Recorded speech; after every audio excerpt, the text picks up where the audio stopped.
Good evening, everybody. This is Robin with Horror Pop After Midnight, and my guest tonight is writer-director Harrison Smith. How's it going? Going well, thank you. Thanks for having me on. Hey, it's a pleasure. So, what have you been up to lately? Uh, Quite a bit. I mean, we've had a lot going on with the release of Where the Scary Things Are. I had a Christmas film with Tom Arnold that just dropped on Showtime, and one that I did with Sean Patrick Flannery just got picked up by Showtime as well from last year. Got a wider release. It did well. Got some good reviews, so it's going wider. And in development on both yet another Christmas film and then back to my horror roots again, which is what I'm happy with. And that is where it looks like we're starting something up in March.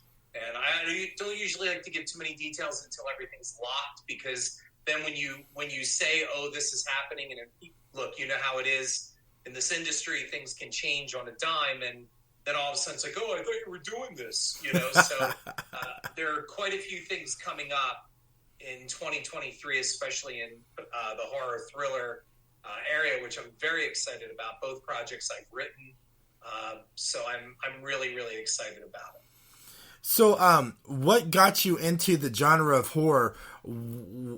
Why does it matter so much to you? What's your passion for it?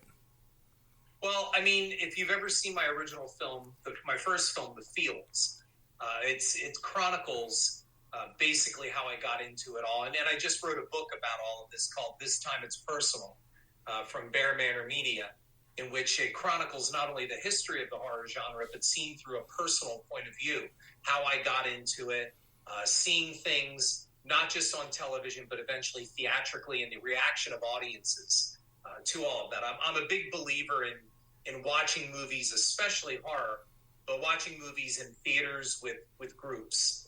It brings us together. Film should unite us. It should not divide us. And the internet has created an atmosphere of division where everybody's got their camps and their fiefdoms and their opinions, and, you know, whether it's Star Wars or Michael Myers or whatever it is, everybody's got an opinion. So for me, I'm a firm believer in especially, like I said, horror, that it brings us together. So my book, This Time It's Personal, chronicles that, especially with my grandmother is the one that got me into horror.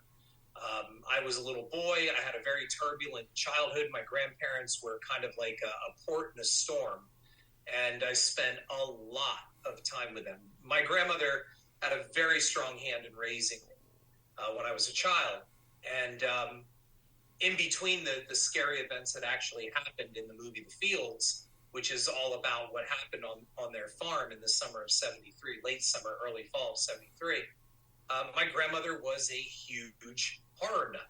So Saturdays were Creature Double Feature and Dr. Shock out of Philadelphia, and Chiller Theater out of WPIX New York, Channel 11, and the CBS Late Night Movie with lots and lots of horror, especially lots of Christopher Lee Dracula horror. It was a good time. It really was. And so by the time I was 7 or 8, I mean, I'm not kidding. I could tell you all the names. I could tell you Peter Cushing, Peter Lorre, Christopher Lee, Boris Karloff, Lon Chaney Jr., you go, Bela Lugosi. We can go on. I love Vincent Price. I was watching Vincent Price since I was 5, 6 years old. And so my background started then. And I love the genre. I've always loved the genre. And I've made a career out of it. Yeah, I grew up in California, so how I got into my horror was, was Elvira when she had her syndicated show on Sunday nights, on KTLA Channel 5 live on Sunday. So I used to watch that. And then, I grew up in the 80s, so I used to watch Joe Bob Briggs on the movie channel, the first drive-in theater where he introduced me to the craziest horror films. Yes. And Joe Bob's actually a fan of my Camp Dread. So, and we've talked a couple times, we've met a couple times, and I'm so happy for people like Joe Bob and Cassandra, Elvira, for doing what they do, and most of all, injecting what I feel is a really strong element of fun into the genre as well, too. we need that, and I think sometimes horror becomes so I don't know, heavy. I think that we forget to have fun with it. Oh yeah, definitely. Now let's talk about your film. I just watched it, Where the Scary Things Are, Yes. which I loved it. It kind of reminds me of an urban legend tale. So when you wrote and this film, were you a big fan into urban legends? What got you to steer towards that way to that film? Well, I'm actually more of a fan of monster movies. So I always wanted to make a monster movie instead of just a slasher or murder or supernatural. I love creature features. I've grown up on them. Yeah. It started out with that intent. But the other thing is good horror should always have something to say. Even if it's goofy, it should have something to say. And I wanted this to be a commentary, especially on what's been going on with our kids in society. The original title was supposed to be Dark because these kids are dark. However, we have a Netflix show with that title, and there are a number of titles with that. So fortunately, Ken, who runs the podcast Where the Scary Things Are, I thought that might be actually a good title because it deals with children. And we worked it out that, they loaned out their name for the film, and we used them at the end. They're the podcasters doing the podcast at the very end of the film, talking about the urban legend aspect of everything. So urban legends definitely have a play in this, especially with the wake of disinformation with COVID. I wanted to comment on, for example, the teacher in the opening talks about, it isn't Momo, but that's the Momo challenge, the Blue Whale challenge. We changed the names of all of that.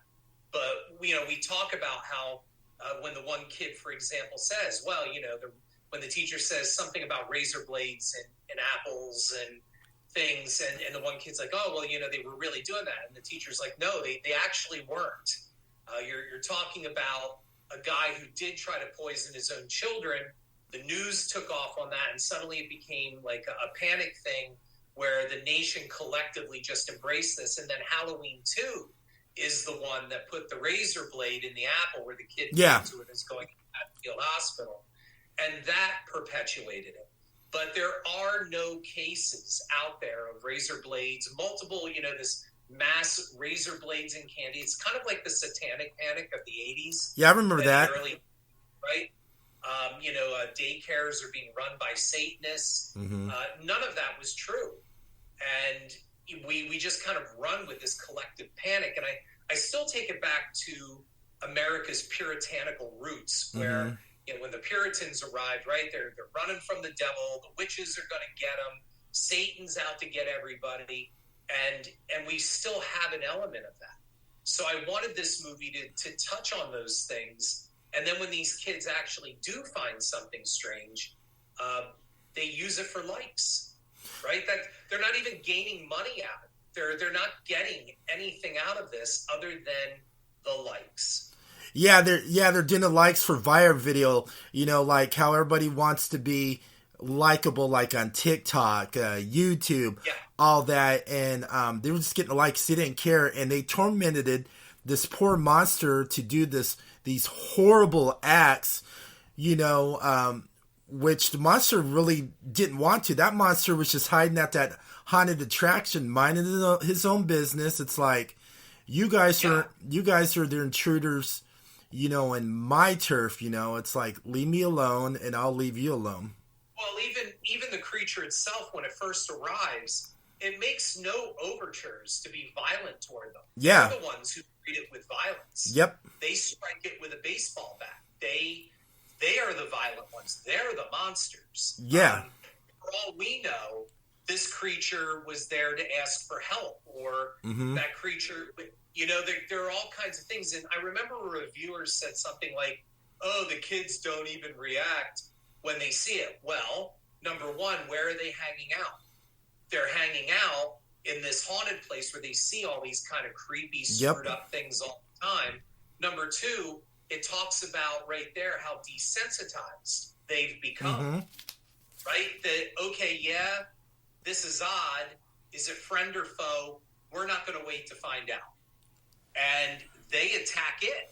Yep. And then they chain it up, right? They tie it up, and then they beat on it. You know, they beat it into submission to the point where the thing now no longer trusts anybody that comes near it. Definitely. And the antagonist that got under my skin, ooh, I wanted so much revenge for her on the film, was Isla. Yeah. She got under my skin. She reminded me of one of those Valley girls I grew up with in California. Same attitude, snotty, snarky, think she was entitled to everything. It's always about me. So the actress who played her, Selena, was she in mind for that role? Well, it's interesting. We started that film. We started getting it together right before the pandemic broke out and things shut down. And we were going to have a number of different actors audition. Then the pandemic hit, locked everything down, and I needed to find some kids. And so we found them locally. And there's a high school not far from me that has a very solid theater department. And I knew one of the kids because I went to high school with his mother. Okay. And he was a standout actor over there. And so I called her and I said, listen, I'm in a fix. I need to find some kids. And right now, nobody's acting. The industry had shut down. So one thing led to another. About 25 kids auditioned from this theater group. And these were the kids. She was the standout, I will tell you. When she auditioned, she even put that hat on, like that beanie that she wears in the film. She was an instant standout with me, and it was like, that's our girl.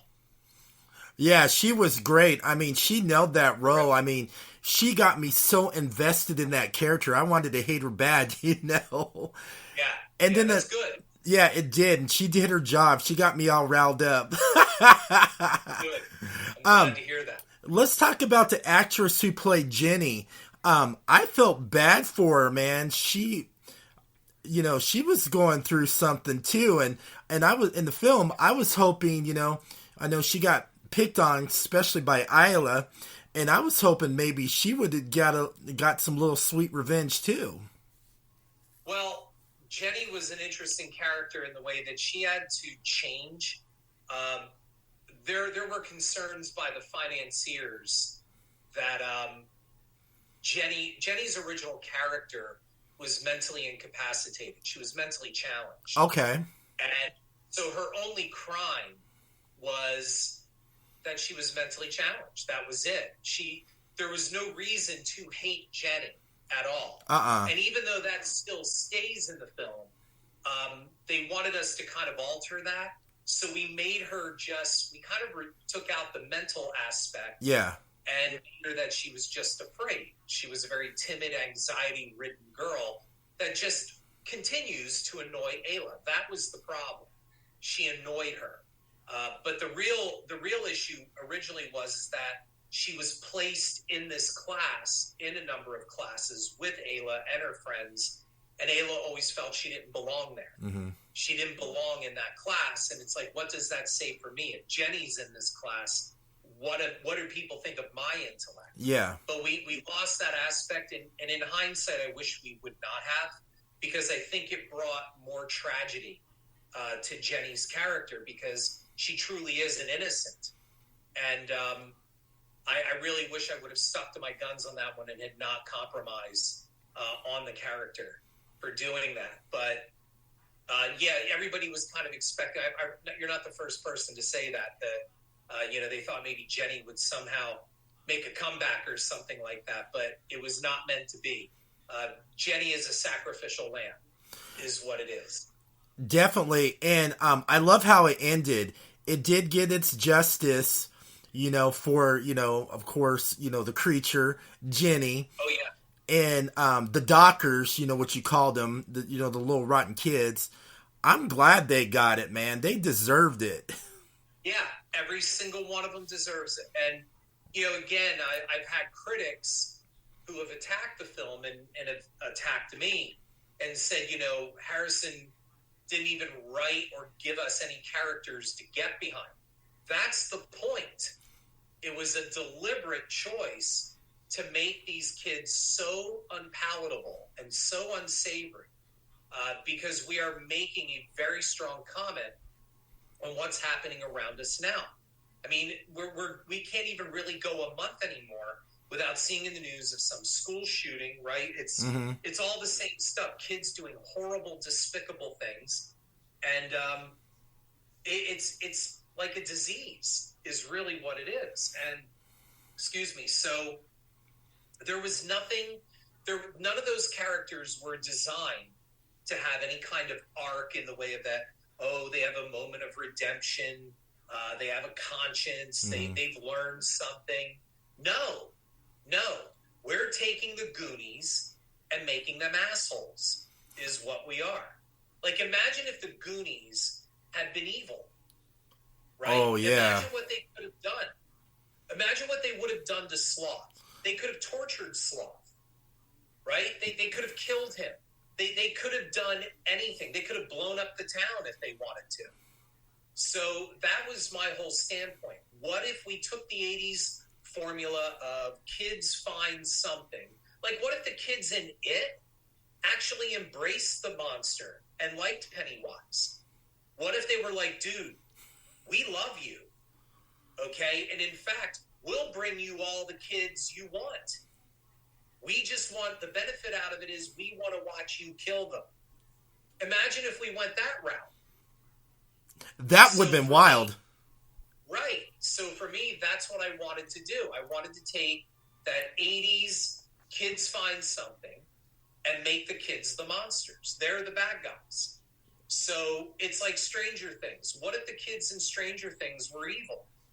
What if they were bad kids? What if they were the Columbine kids? What if they loved the Gorgon, the Demogorgon, and were bringing their enemies to it?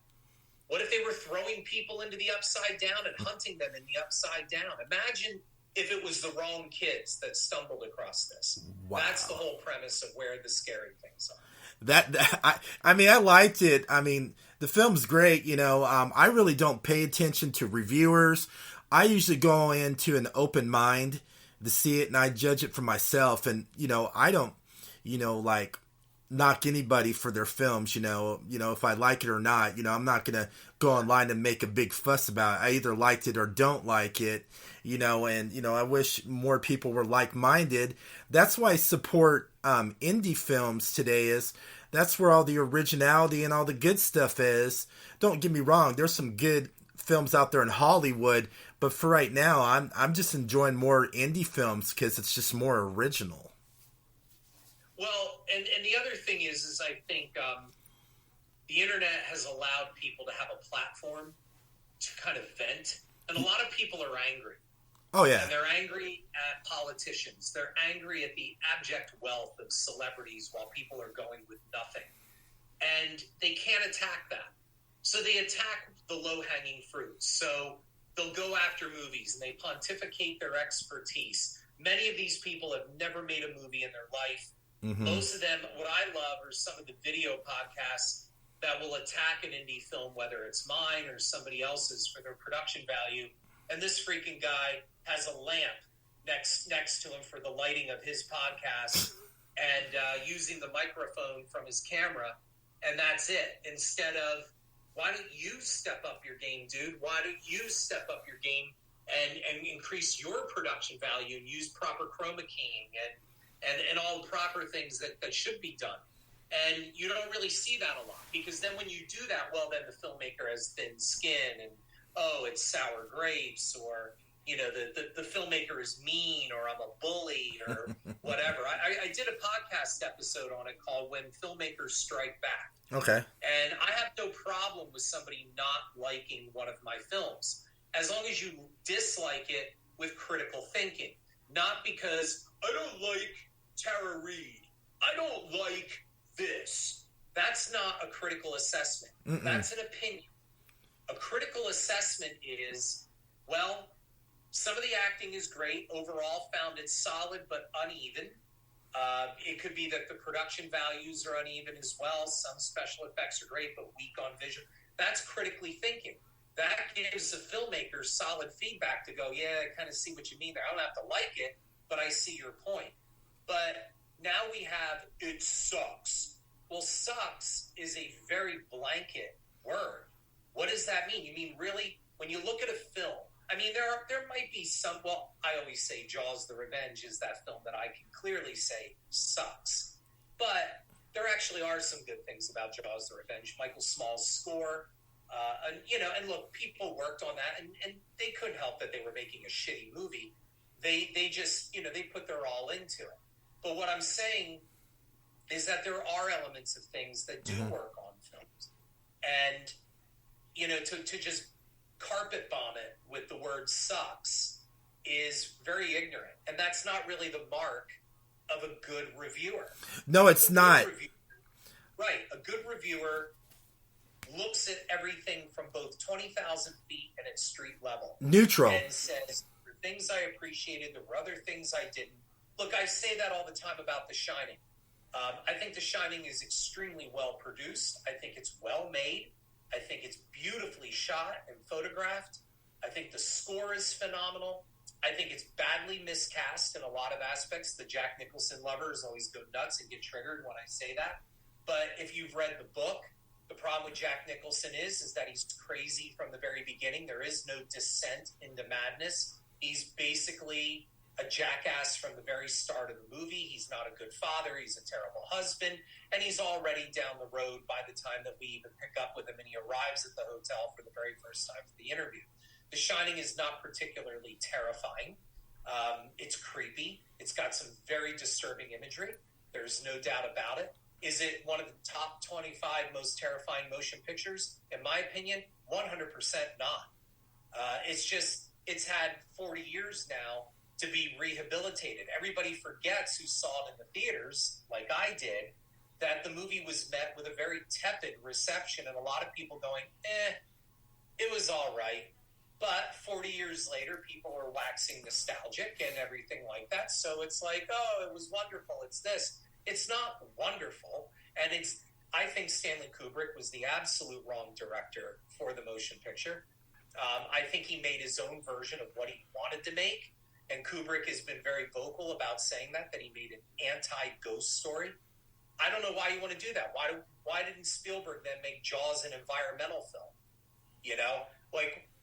Go after what it's supposed to be. If you wanted to make something on your own, then go make something on your own, dude. But don't call it The Shining. Not when 100 million people have read the book and walk in and expect something and get something totally else. Because he goes, yeah, I know what you want, but I'm going to give you this instead.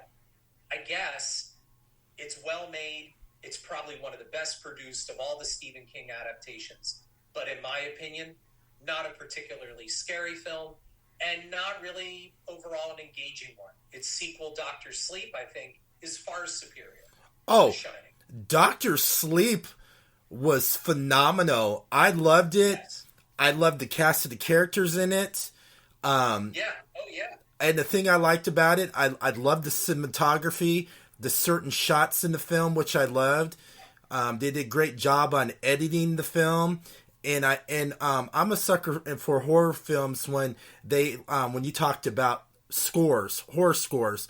I like it when they use a horror score in a certain scene where it's a character of the film, which really gets me all excited.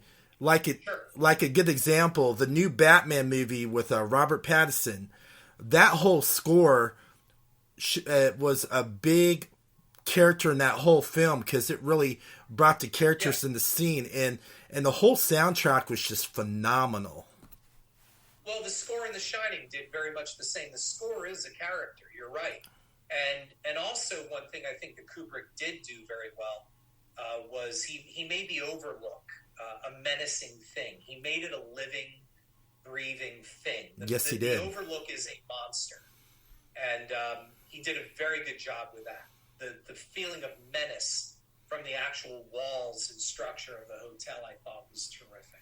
I did too. I think I'm being very fair in my assessment of The Shining too. People right away go, "Oh, you didn't like it, Did I say I didn't like it? No. I didn't say that at all. This is called critical thinking. Yep. This is where you look at something and you make a proper assessment. Not, it's awesome. I don't want that even levied on my films. I had somebody one time write about Camp Dread. Oh my God, it's awesome. It's fantastic. It's epic. I hate that word, epic. It means nothing to me. Mm-hmm. And then followed it up with, it's probably the best of the Sleepaway Camp sequels. And I went, it's not a sequel to Sleepaway Camp. So everything that you just said means zero. Yes, it does. It means that you are not a true film reviewer. You like movies, but that doesn't make you a critic. No. So you totally watched something and didn't even get it right. So you can lavish on the praise and the 5 stars, whatever you want to do. It means zero to me. On the flip side, and then we'll move on from this. On the flip side, a great review site called Slackjaw Punks gave a negative review to Camp Dread that I absolutely loved. And I thought it was so well written and so just, I loved it. And I actually contacted the author of the critical review, the negative review, and I told them, it's probably my favorite negative review of any of my films ever. So I think I have a pretty open mind when it comes to it. Yeah, I'm learning how to be a critic too. I podcast and interview a lot, but I'm slowly getting into, being a critic in films. Like when I watched your film, I did that little short thing on Twitter, talking about how, Iowa's got under my skin and all that stuff, and I was just being completely honest about that. And, that's good.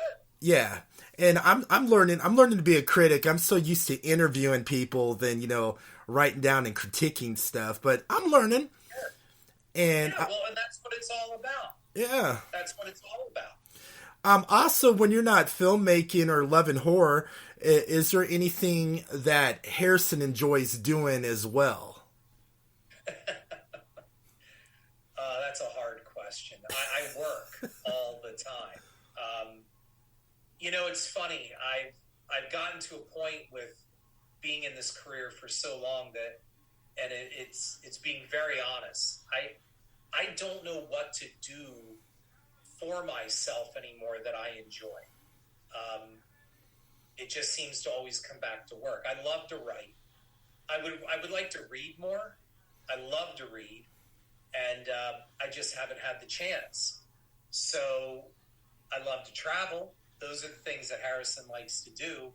It's just that unless you carve out that specific time, I've kind of lost track of who I am, I think, with this industry. I don't know what I do anymore for myself. I really don't. There was a time when I was younger when it was like, okay, yeah, you go out on dates and you party and you do this. It's a different world now. So for me, it's a lot of work because unfortunately when you're in the indie field, if you're not doing it, then who is? You're wearing many hats. So, and I have my producing partners who are also wearing multiple hats. So it's hard to socialize. It's hard to take downtime for yourself. So I think that's the best way I can answer that. Hey, I totally agree with you. It's called paying your dues. I mean, yeah. Everybody is. I'm even paying my dues. I'm learning something, all the time too. So, Harrison, where can everybody find you on social media to see what you're doing next? Well, you can always find me on Twitter. I'm working on a book right now. My handle on Twitter, by the way, is @HarrisonSmith85. But I'm working on a book right now on the making of Leprechaun. And I spoke to someone today who's not only a huge fan of Leprechaun, but kind of runs the fan page and the Instagram of the movie and keeps the lighthouse lit, as I like to say. And this guy said, you really should be on Instagram as well, too. And the problem that I have, I've been on Instagram before, but I never feel like I have anything for Instagram. Yeah. Like I'm not a model. I'm not an actor. I'm not hawking anything like that in the way of my looks, or Yeah. I'm not doing food stuff where I have to take photos of my meals. And, I mean, I have plenty of movie stills, I guess, if anybody wants to follow that. And I don't know. I always look at, I like Twitter. I've gotten a lot out of Twitter. My brand has really excelled through Twitter. I feel really good about being on the platform, and I'm well known on there. I have almost 26,000 followers. I mean, that's, it's not 1 million followers or anything, but it's not bad. So I think, I might look into Instagram again, but at this point in time right now, I'm on Twitter. That's the best way to find. All right. Thank you so much for taking out your time to have this. Thank you. Yes. And